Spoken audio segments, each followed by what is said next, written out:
Bíblia.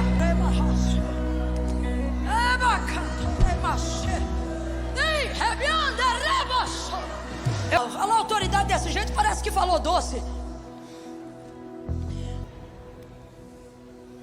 Espírito de oração.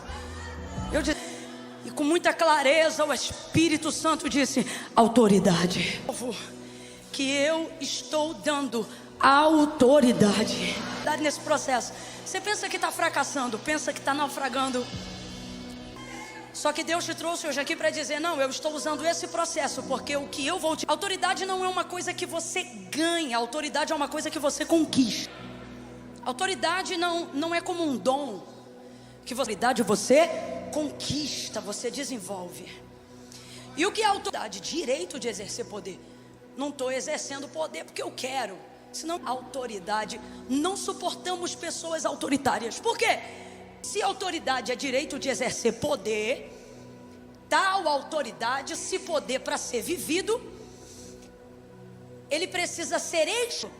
O texto diz que quando Jesus ministrou na sinagoga, do lado de fora os que não tinham ouvido ele ministrava tão cheio, e tanta gente o seguindo e o amando e reconhecendo que ele tinha ouvido Jesus ministrar, respondiam dizendo: olha, ele fala o que nós já sabemos, o texto sagrado, só que ele fala como quem tem a autoridade, fala palavras que nós já conhecemos, só que quando ele fala a gente se sente.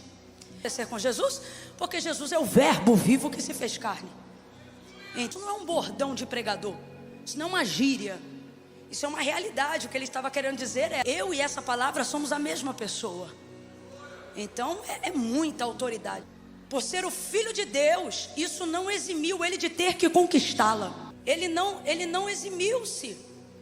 Ele não foi livre. Um momento de assunção, ou seja, quando Jesus começa a subir depois do período... Atenção, quem está comigo diga amém.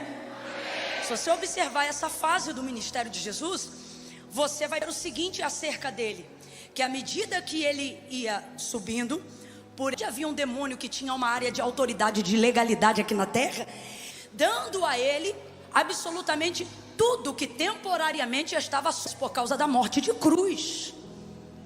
Lá ele pagou o preço, grana, mas com sangue.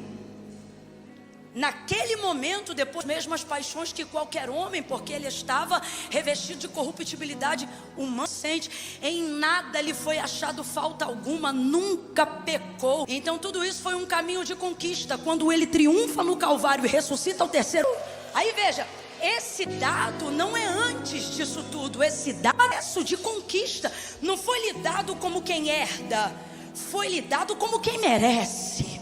Dado porque ele pagou o preço. Não teve por os antes, que diz o apóstolo na carta aos Romanos, mas antes renúncia de divindade que pudesse colocar ele em um lugar onde fosse fácil conquistar. Não medidores. Lucas capítulo de número 4. E foi conduzido pelo Espírito conduzido pelo Espírito ao deserto para ser tentado. Não caiu, não pecou, renunciou, sofreu, pagou, seguiu o ministério santo, puro, limpo, imaculado, testemunho do próprio Deus. E ele dizia: eu não busco a glória dos homens, é o Deus para mim. Por quê? Porque o reconhecimento dos homens só te dá autoridade diante dos homens. Abaixo do nome do Senhor e no nome dele você conquista também, você a autoridade também. Então eu quero que você coloque isso na sua cabeça. Jesus não usa do seu direito de hereditariedade de filho, não. Ele renuncia. Essa autoridade é legítima e ela pode ser conquistada e deve. Exemplo, Jesus Cristo. Jesus Cristo. Por essa palavra eu vou repetir. Está sim, Camila. Ou você vai conquistar. Eu não organizei essas palavras em ordem para parecer bonitinha, não. Por Deus, para esta noite. Então eu vou repetir, não fique apático. De uma unção de conquista, você vai romper. Você vai romper. Vocês físicos e espirituais.